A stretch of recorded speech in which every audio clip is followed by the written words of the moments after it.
attitude and culture that shaped the sport of paintball today.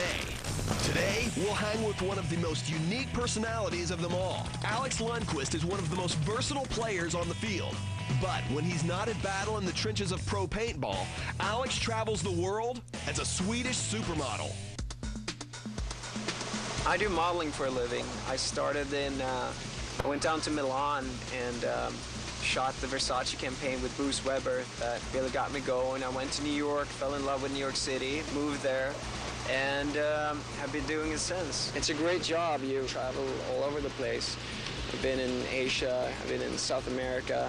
I just came back from Paris, shot a music video with Fergie in LA, flew to Paris, did a Chanel show with Karl Lagerfeld there, came back, flew down here to Miami, shot the advertising campaign, flying back up to New York now. It's pretty crazy. It goes from one day to the next, being in one part of the world to the other, different cities, different countries, different people. You can literally get a phone call and have to be on an airplane the next day to some other part of the world. I was flying, actually, going to a paintball tournament in Chicago. While I'm in the air, my agency leaves this message. I land, I get the message, I have to fly to Milan to do the Dolce & Gabbana show there. So literally I landed and I had to jump on an airplane to Milan within 2 hours of landing.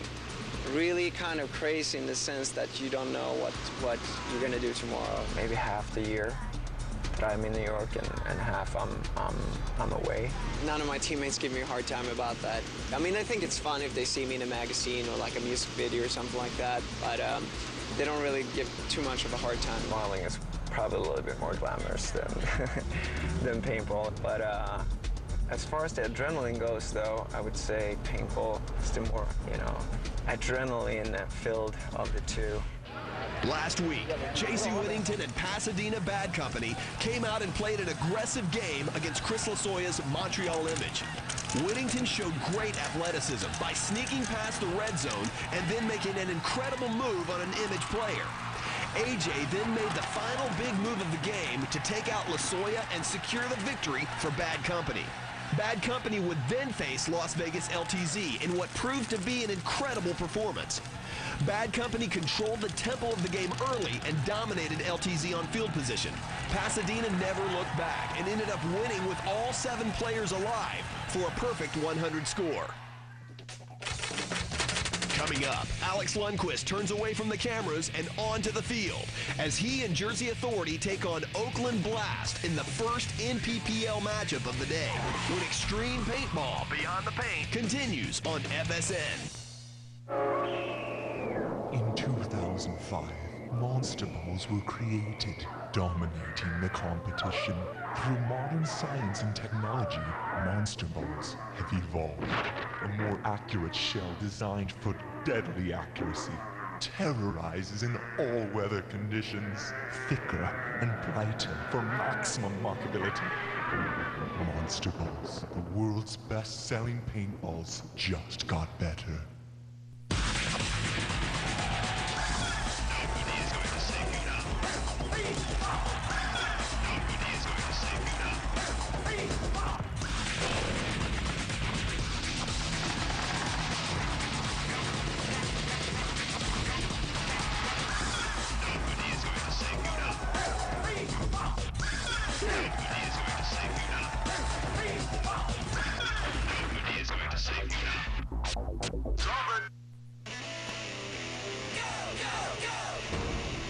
FSN's coverage of Xtreme Paintball Beyond the Paint is brought to you by Spyder, passion for paintball, by X-Ball Paintballs, found at fine retailers everywhere, and by the United States Marine Corps, the few, the proud, the Marines. Let's go!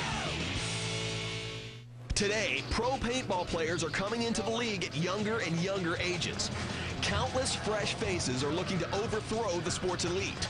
The NPPL Super 7 Tournament Series has gathered these top teams, all vying to be the best of the best. In this format, teams of 7 face off in a strategic battle aimed at eliminating as many of the opposing team's players as possible and capturing their flag to win the match. The game plan will be to hide and maneuver through a series of bunkers you'll hear referred to as the cans, used by the back shooters, the mirroring car washes on each side of the field, the various Doritos, and the strategically placed snake. For our first NPPL Pro matchup of the day, Oakland Blast is looking to take on Jersey Authority. Authority standout Alex Lundquist is a world-renowned Swedish supermodel off the field, but the sport of paintball is the fuel for his passion in life. I've tried pretty much everything: skydiving, bungee jumping, snowboarding. I got motorcycles, and paintball is by far the most adrenaline-rich thing I've done. I mean, you're shooting at people, they're shooting back at you, and it just gets the adrenaline going. Now let's go to veteran Rich Telford as Alex's Jersey Authority gets set for the breakout against Oakland Blast. Should be a good East Coast, West Coast battle. Looks like Lucian's gonna try to take that snake out of the break. He's got that fast stance, there he goes. Looks like he makes it in there clean. That was a great run by Lucian. Really hard to snake out of the mix. Oh, he's got a little hit there on his hopper though. See if he gets rid of that, or if the referee pays attention, see what's going on. Looks like the referee sees it, and Lucian's eliminated. So Lucian got shot there in the hopper. He didn't know it was hit. Obviously, okay, big move by Jersey Authority taking that snake. You saw he filled past the player in the can, so the can wrapped around, put the player in so that his player could fill past him. That was a great move. Snake guy's looking down the tape. Looks like a referee's running across the field. He might have seen something we didn't see. You can see all the Jersey Authorities there on the Dorito side of the field. Oh, here goes, he's pulling Alex out of the snake corner there. Looks like he's gonna pull a 1-for-1 too. Alex doesn't understand why. Sometimes they pull 1-for-1, sometimes they don't. We don't really know why. A 1-for-1 is when you get shot and you don't know you were shot, or you did know and you play on. So you're playing paintball and you've got an obvious hit on you, so they pull you and they pull one of your friends, giving the other team a big advantage. That's Danny from Canada going back and forth, shooting right, shooting left. Jersey still got a guy on the Dorito side, a guy in the car wash, a guy in the snake, and a guy in both corners. But Blast makes a move. That's Chris moving into the short can there in front of the snake. Danny, you can really hear and you can see him there talking, just again trying to communicate for his team, trying to tell everyone on the team what's going on so that the players on different sides of the field don't have to look across the field to figure it out themselves. Oakland Blast got 2 players in the snake, one in the 40 Dorito, one in the back right corner, one in the car wash. So Blast has got 5 players alive for sure, and I think Jersey's down to 4, although they're calling a G out of the back left. Danny's saying he shot a player out of the back left by calling that G. So Jersey's only got 3 players left, it looks like. This Jersey guy looks a little bit antsy for, you know, with Blast being up by 2 bodies, this Jersey guy should be really looking to play, you know, kind of defensively, kind of smart, trying to shoot a guy moving up across the field, but it looks like he's looking to make an offensive move. Blast has now moved into the Jersey Authority side of the snake, giving them a big advantage with on territory. 5-on-3 battle here. Danny moves into the Dorito on the opposing side of the field, kind of watching over. Here goes a move by the Jersey Authority guy. This is a really risky move. Wow. He gets both players, and I think he got in there clean. That was an incredible move. At the same time, the other corner was shot out. I don't know if he shot him out or someone else shot him out, but you see 3 Blast players walking. Blast just went from 5-on-3 to 2-on-3, but now Jersey Authority's behind Danny, eliminating him. That was an incredible move. Wow. That's a perfect example how one player could completely turn around a game. Jersey Authority was on their heels. They were losing the game. The guy had shot all the paint he had. He just decided to go for it. He ran down the snake, bunkered out 2 guys, got behind the other team, and, okay, you know, you saw him hand off that flag there to the other player. A lot of times when players do that, it's because they think they might have been hit. But you see the referee look him over. Maybe he's just tired. I don't know. Looks like he's a little bit beat up. But he handed the flag off. Jersey Authority gets the win, but wow, huge move. Let's take another look at that move by the Jersey Authority player. He's down on bodies, it's late in the game, and he decides to make an incredibly offensive move. He runs down the snake, bunkering out both players, and gets behind the last Blast players. He shoots those guys and wins the game. It was an incredible move. He completely turned that game around all by himself. It was unbelievable. When Xtreme Paintball Beyond the Paint continues, the most decorated veteran in paintball, Rich Telford, and his Sacramento Excessive take on Portland Naughty Dogs. It's down to the wire on who will advance in the NPPL Finals, next on FSN.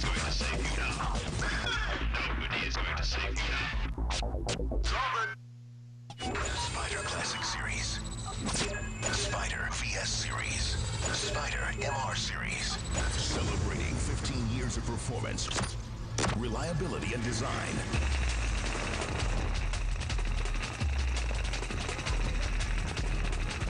View these products and more by visiting us online at spider.tv.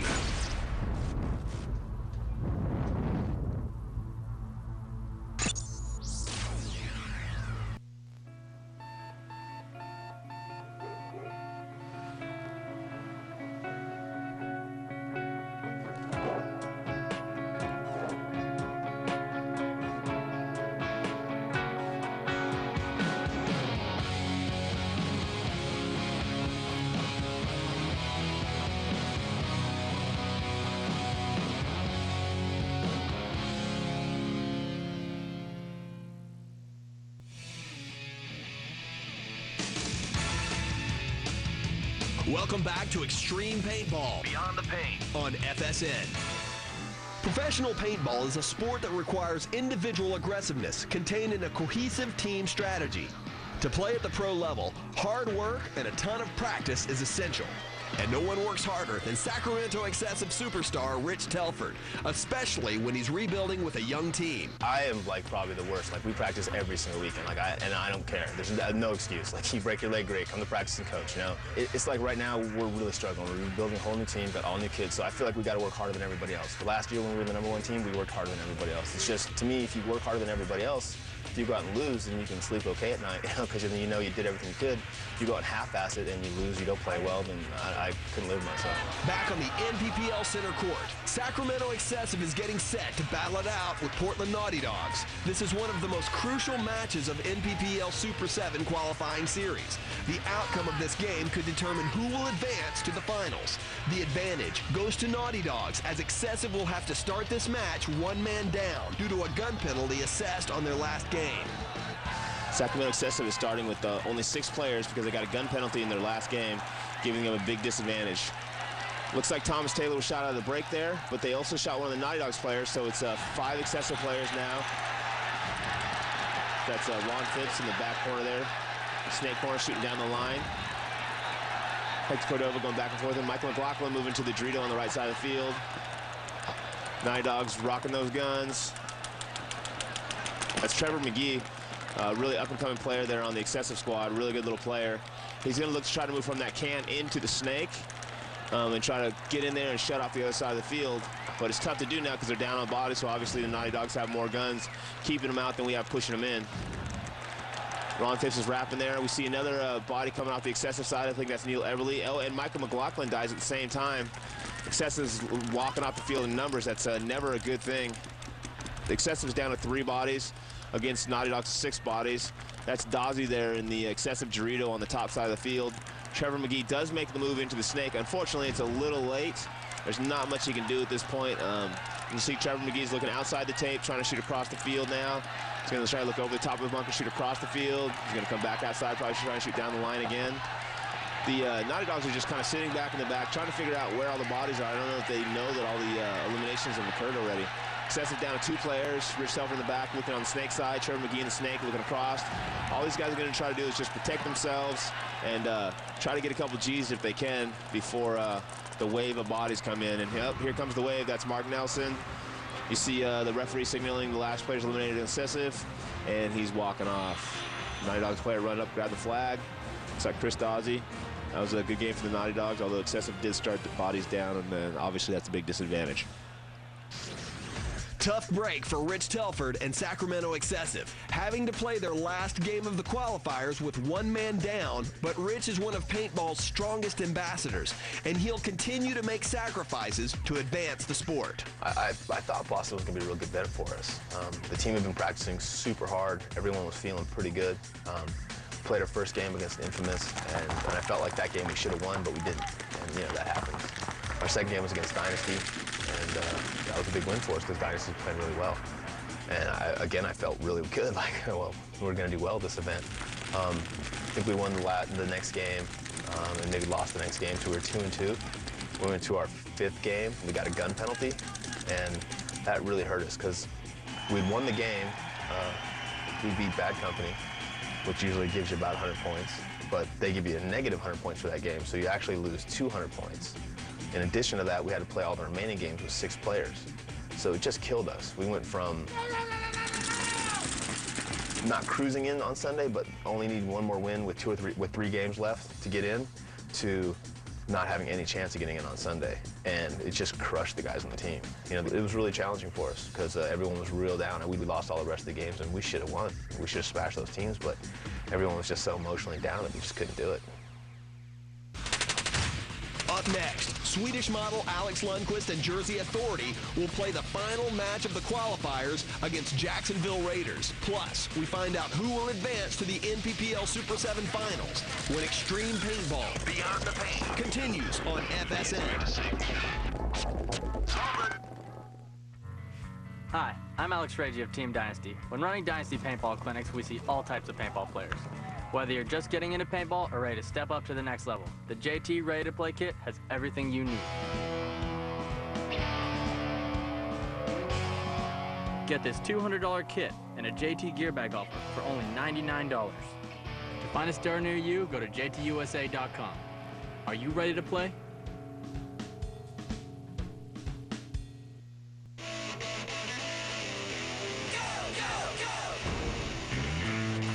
FSN's coverage of Xtreme Paintball Beyond the Paint is brought to you by Empire, It's What We Do. By Mad Croc, Energy Gum, Fruit, Shoes, and Drinks, It's What You Need. And by Viewloader, Feed Your Need. Let's go!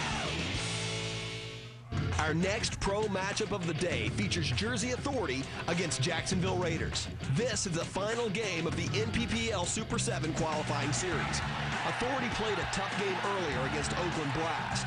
Blast took the advantage on bodies and on field position early, but Authority made a crucial move in the snake late in the game to turn the tides, which led to a much-needed victory.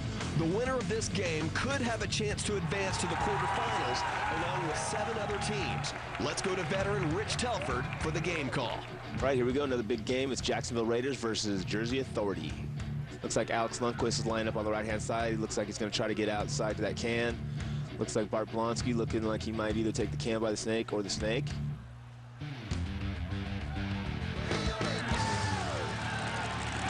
Both teams take that snake corner, and then Bart did go the snake out of the break. That's a great move. If he gets his gun up, gets it across the field, he can really shut down that side of the field.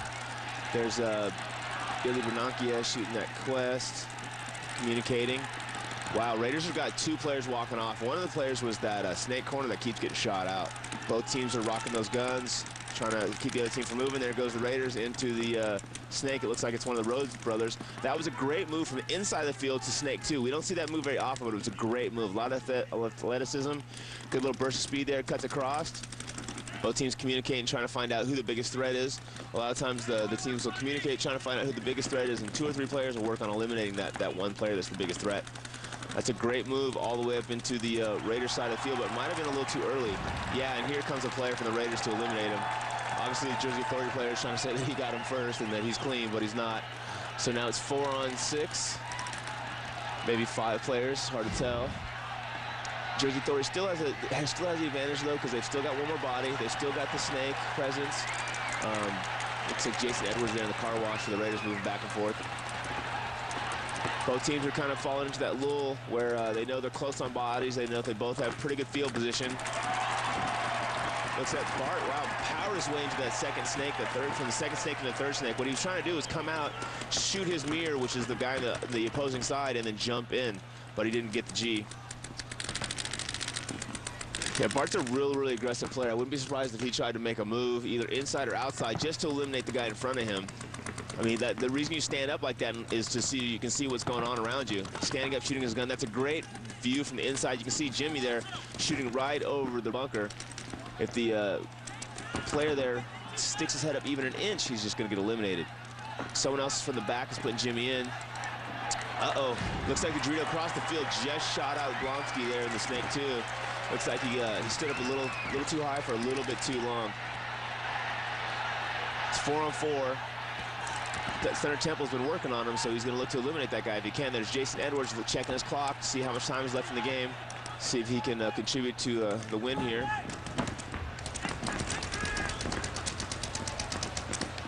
Wow, that was an incredible shot. He came up over the top, made a blind shot, hit Jimmy, and Jimmy walked out. That was an incredible snapshot. A snapshot is a real quick one shot like that.